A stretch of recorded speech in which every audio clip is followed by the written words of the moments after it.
محترمو عزتمنو، تاسې دا څو آیاتونه ښه په غور سره واورئ چې په کوم آیاتونو کې الله جل جلاله د هغه خلکو ارزوګانې تمناوې بیان کړي دي چې کم خلک په دنیا کې په کفر او په شرک اخته وي، په ګمراهي اخته وي، او کله چې د قیامت ورځ هغه دردناکه خوفناکه غضبناکه ورځ وویني، هغه د افراد تفریح د منډې د نفسي عالم وویني، نو په هغه وخت کې دوی کم تمناوي او کمې ارزوګانې بیا پر خپلو ژبو باندې راوړي، هغه الله جل جلاله موږ تاسې ته په دنیا کې راښولی ده. کله چې دغه نافرمانه ګمراهان خلک، کافران او مشرکان خلک د قیامت دا دردناکه منظر وویني، نو دوی به ووایي چې یا لیتنی کنت ترابا، کاش چې زه خاورې ولی. یعنې دوی به دا تمنا ارزو وکړي چې کاش زه خاورې ولی، نن خو به دا حساب کتاب زما سه نه کېدلی.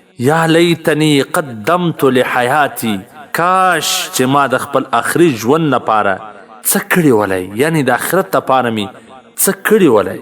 یا لیتنی لم اوت کتابیه، کاش چې ما ته خپل عملنامه نه وی راکړل سوي، چې نن خپل عملنامه ما ته نه وی راکول سوي، یعنی د ده په عملنامه کې داسې څه شته نه چې دی په خوشحاله سوی.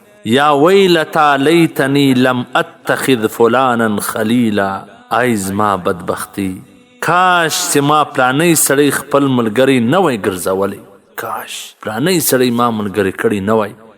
کم څوک چې دی په شرک اخته کی، په کفر اخته کی، په ګمراهي اخته کی، نو دی به په هغه وخت کې وایي چې کاش ما دا نه وی کړي، کاش ما دا سړی نه وی ملګری او دوست جوړ کړي. یا لیتنا اطعنا الله واطعنا الرسول، کاش چې موږ د الله جل جلاله او د هغه د رسول صلی الله علیه وسلم اطاعت کړی ولی. یعنی هغه وخت کې به بیا دی افسوس کوي چې کاش موږ د الله او دغه د پیغمبر په لاره باندې تللی ولی. یا لیتنی اتخذت مع الرسول سبیلا، کاش چې ما د رسول الله صلی الله علیه وسلم لاره خوښه کړې ولی، غوره کړې مې ولی. هغه وخت کې به دی د سنتونو د نبی علیه الصلاة وسلام د لارې ارمانونه کوي.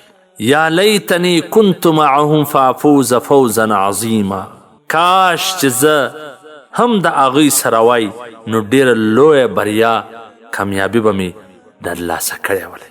یا لیتنی لم اشرک بربی احدا، کاش چې ما د خپل رب سره شریک نه وای نیولی. یعنی دی به هغه وخت کې ارمان کوي چې کاش ما د شرک نه وای کړی، ما د خپل رب سره شریک نه وای نیولی. یا لیتنا نرد ولا نکذب بآیات ربنا ونکون من المؤمنین، کاش چې موږ یو ځل بیا دنیا ته ور وګرځول سو، د خپل رب نشانیانې درواغ ونه ګڼو او د ایمان لرونکي خلکو په ډله کې شامله سو. نو دا هیلې به دی کوي، دا ارزوګانې به کوي چې کاش موږ بیا دنیا ته ولاړ سو، نو بیا به دنیا ته واپسې نه وي، دنیا ته به راتګ نه وي، او په کار دا ده چې اوس د آخرت دپاره څه وکړو. هغه وخت کې به بیا دا حسرتونه، دا ارمانونه، دا هلې ځلې هېڅ په کار رانسي، نو په دنیا کې باید څه د آخرت دپاره وکړو. والسلام. د مولوي عبدالرحمن صمیم صاحب د نشراتو څخه منتخبي ویناوي.